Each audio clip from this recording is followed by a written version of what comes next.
اب تو ہم جا رہے ہیں. اس کے بعد غشی طاری ہو گئی، یعنی بے ہوشی ہو گئی، اور 1.25 گھنٹے تک طاری رہی. سانس تیز تیز چلتا رہا، اور کتنی مستورات نے یعنی عورتوں نے دیکھا. عورتوں کی شہادت سنو، کتنی عورتوں نے دیکھا کہ جب سانس اوپر آتا تو آپ کی درمیانی اور شہادت کی انگلی کے بیچ، یہ درمیانی انگلی ہے نہیں اور یہ شہادت کی انگلی، اس دونوں کے بیچ میں ہتھیلی کی پشت سے ایک ایسی تیز روشنی نکلتی کہ جلتے ہوئے قمقمے ماد پڑ جاتے تھے. اوہ سنو، جلتے ہوئے قمقمے. اب وہ گھر تھا یا کوئی جلسہ گاہ تھا جہاں قمقمے لگے ہوئے تھے؟ میت میں کوئی جشن کرتا ہے، لیکن مثال ہے بہرا کہتے ہیں. اب بات آئے گی تو کہیں گے جی مثال دے رہے ہیں. قمقموں کی روشنی بیچاروں کی کیا ہوتی، لیکن جلتے ہوئے قمقمے یعنی روشنی یہاں سے نکلتی تھی، ماد پڑ جاتے تھے. روشنی سانس کے اتار چڑھاؤ کے ساتھ آتی جاتی. سانس نیچے جاتا تو روشنی چلی جاتی، اور سانس اوپر آتا تو روشنی بالکل. اور جب سانس سے آخر ہوا تو یہ نور بھی چھپ گیا. سانس آخر، جب آخری سانس ہچکی لی تو وہ نور بھی، وہ روشنی بھی غائب ہو گئی. عجب کی جن انگلیوں سے حقائق و معارف ایک عرصے تک معرض تحریر میں آتے رہے، یہ نور اسی کا ہو. آپ نے ابھی دیکھا معراج ربانی نے حضرت حکیم الامت مولانا اشرف علی تھانوی نبر اللہ مرقدہ کے ایک واقعے کو نقل کر کے اس کا کس قدر استہزاء اور مذاق اڑایا ہے. بلا ولی کے ہاتھ پر خرق عادت کسی فعل کا ظاہر ہونا جسے کرامت کہتے ہیں، یہ بات قابل اشکال، قابل اعتراض تو نہیں ہے، لیکن اس شخص کی جہالت کا اندازہ کریں کہ ولی کی کرامت کو نقل کر کے اس کا مذاق اڑا رہا ہے. میں سمجھتا ہوں یہ جاہل شخص شاید ولی سے کرامت کا قائل نہیں ہے، یا اس کرامت کو سمجھنے سے آری اور غافل ہے. یہ سمجھا نہیں کہ حکیم الامت تھانوی کی کرامت ہے. تو جو واقعہ حضرت تھانوی رحمہ اللہ کے بارے میں نقل ہوا، یہی واقعہ تو ان کے اکابرین کی کتب کے اندر بھی اس سے یہی واقعہ اور اسی قسم کے واقعات تو ان کے اکابر کی کتب کے اندر بھی موجود ہیں. یہ دیکھیے میرے ہاتھ میں نواب صدیق حسن کی کتاب التاج المکلل موجود ہے. اسی التاج المکلل کے صفحہ نمبر 298 پر نواب صدیق حسن اپنے والد گرامی کے بارے میں لکھتے ہیں، لا یزال یرى النور علی قبرہ الشریف، کہ میرے والد کی قبر سے نور دیکھا جاتا رہا. اور والناس یتبرکون بہ، لوگ اس نور سے برکت بھی حاصل کرتے. تو اگر یہی نور حضرت نواب صدیق حسن مرحوم کے والد کی قبر سے نظر آئے، قابل اشکال اور قابل اعتراض نہیں. حکیم الامت تھانوی رحمہ اللہ کی 2 انگلیوں سے نظر آئے تو قابل اعتراض اور قابل اشکال کیوں ہے؟ یہ فرق معراج ربانی نے بیان کرے. حضرت مولانا داؤد غزنوی رحمہ اللہ کے دادا مولانا عبداللہ غزنوی رحمہ اللہ تعالی، جنہوں نے حدیث کی سند میاں نذیر حسین دہلوی صاحب سے حاصل کی، تذکرہ داؤد غزنوی صفحہ نمبر 222 پہ انہی بزرگوں کا قول منقول ہے. کہتے ہیں کہ بچپن میں مجھے اس بات کا بہت شوق تھا کہ جنگل میں جا کر تنہائی میں دعا کروں. اس زمانے میں بعض اہل اللہ آپ سے فرماتے، تمہاری پیشانی میں ہم ایک نور دیکھتے ہیں. تذکرہ داؤد غزنوی صفحہ نمبر 222.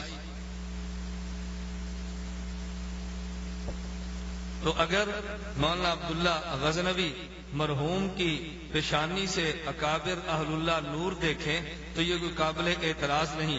اگر حکیم الامت حضرت تھانوی رحمہ اللہ کی 2 انگلیوں سے نور نظر آئے تو قابل اعتراض کیوں ہے؟ اور بالکل اسی طرح تذکرہ داؤد غزنوی کے صفحہ نمبر 284 پہ مولانا داؤد غزنوی مرحوم کے صاحبزادے ابو بکر غزنوی نے واقعہ نقل کیا. کہتے ہیں ایک دن میرے والد مجھ سے کہنے لگے رات میں لا الہ الا اللہ کا ذکر کرتا تھا تو میرے منہ سے نور نکلتا تھا، عجیب کیفیت تھی. تذکرہ داؤد غزنوی صفحہ نمبر 284. تو اگر روشنی حکیم الامت مولانا تھانوی نبر اللہ مرقدہ کی 2 انگلیوں کے درمیان سے نکلے معراج ربانی جیسے جاہل کو اعتراض ہے تو حضرت مولانا عبداللہ داؤد غزنوی پر اعتراض کیوں نہیں؟ حضرت مولانا ابو داؤد غزنوی پر اعتراض کیوں نہیں؟ نواب صدیق حسن کے والد گرامی کی قبر سے نور آئے تو اس پر اعتراض کیوں نہیں؟ ان پر بھی اعتراض کرنا چاہیے تھا. ہمیں تو کوئی اعتراض نہیں، ہم نے ان کا ادب بھی کیا، ان کا احترام بھی کیا، ان کے واقعات کو کرامت سمجھ کر قبول بھی کیا. لیکن معراج ربانی میں کہتا ہوں اگر تم نے اعتراض کرنا تھا اپنے اکابر کی کتب پر بھی اعتراض کرتے. اگر ان سے تم نے چشم پوشی اختیار کی ہے، حکیم الامت تھانوی رحمہ اللہ پر اعتراض کرنا اس بات کی دلیل ہے کہ تمہیں چڑ ان واقعات سے نہیں بلکہ حکیم الامت تھانوی رحمہ اللہ جیسے اس فقی سے چڑ اور بغض ہے کہ جس کے بہشتی زیور کو اللہ نے قبولیت اور پذیرائی عطا فرمائی اور امت مسائل کے لیے بہشتی زیور کی طرف رجوع کر رہی ہے. اس سے بھی عجیب تر واقعہ میں آپ کی خدمت میں پیش کرتا ہوں. مولانا محمد ابراہیم میر سیال کوٹھی کی کتاب تاریخ اہل حدیث کے صفحہ نمبر 75 پہ ایک واقعہ درج ہے. پہلے صفحہ نمبر 71 پہ فیض ربانی کے عنوان سے انہوں نے ایک بات نقل کی جو صفحہ 72 کے آخر تک چلی ہے. اس کا میں واقعہ من و عن آپ کی خدمت میں نقل کرتا ہوں. کہتے ہیں ہر چند کہ میں سخت گناہگار ہوں لیکن یہ ایمان رکھتا ہوں اور اپنے صالح اساتذہ جناب مولانا ابو عبداللہ عبید اللہ غلام حسن صاحب مرحوم سیال کوٹی اور جناب مولانا حافظ عبد المنان صاحب مرحوم محدث وزیر آبادی کی صحبت و تلقین سے بعد یقین کے رتبے تک پہنچ چکی ہے کہ بزرگان دین خصوصاً حضرات ائمہ متبوعین رحمہم اللہ سے حسن عقیدت نزول برکات کا ذریعہ ہے. اس لیے بعض اوقات خدا تعالی اپنے فضل عمیم سے کوئی فیض اس ذرہ بے مقدار پر نازل کر دیتا ہے.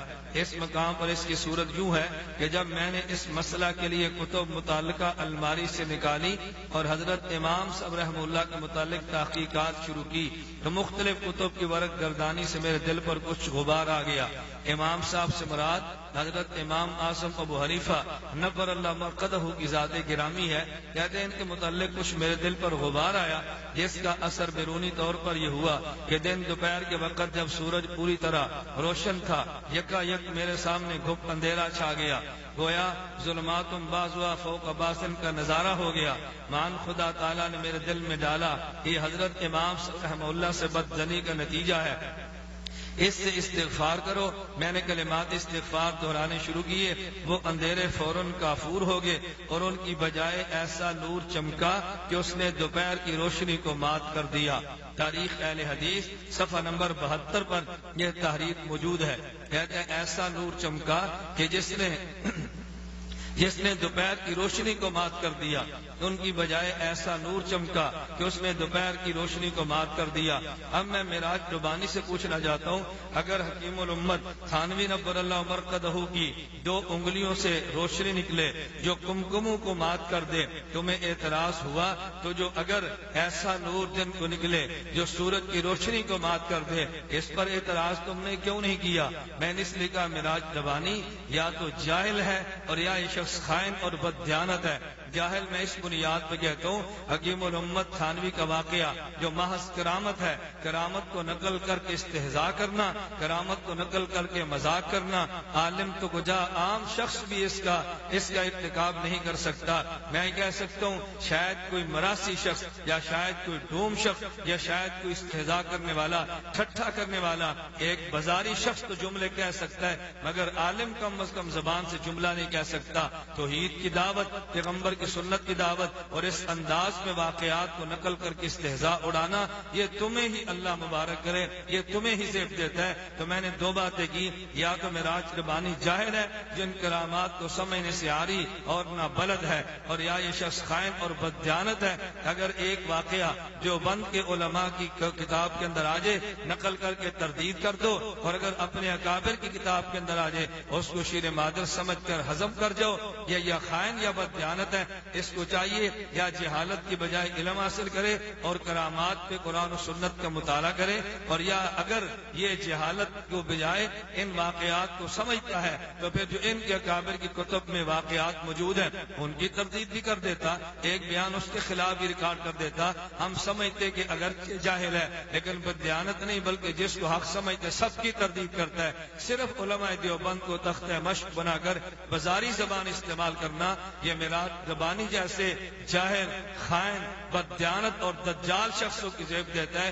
میں گرامی قدر سامعین آپ کی خدمت میں واقعات اس لیے نقل کر رہا ہوں، میں حضرت تھانوی کے واقعے پر دلائل بھی دے سکتا ہوں، لیکن میں صرف یہ ثابت کرنا چاہ رہا ہوں حضرت تھانوی کے متعلقہ اگر یہ واقعہ آیا ہے تو یہ اکابر غیر مقلدین کی ذات کے بارے میں بھی واقعات موجود ہے۔ یہ کوئی انوکھی اور تعجب کی بات نہیں کہ آدمی اس کو استہزاء کے بیان کرے، مذاق اڑا کے رد کر دے۔ میں اللہ سے دعا کرتا ہوں اللہ اس کے دجل سے امت کو محفوظ فرمائے، اس کی خیانت اور بددیانتی سے اللہ امت کو محفوظ رکھے، اور اس شخص کو بھی اللہ رتی علم کا بھی دے، اللہ ذرہ حیا بھی عطا کرے تاکہ اکابر کے خلاف بول تو اس کو کم از کم کچھ مذہبی غیرت کا احساس ہو۔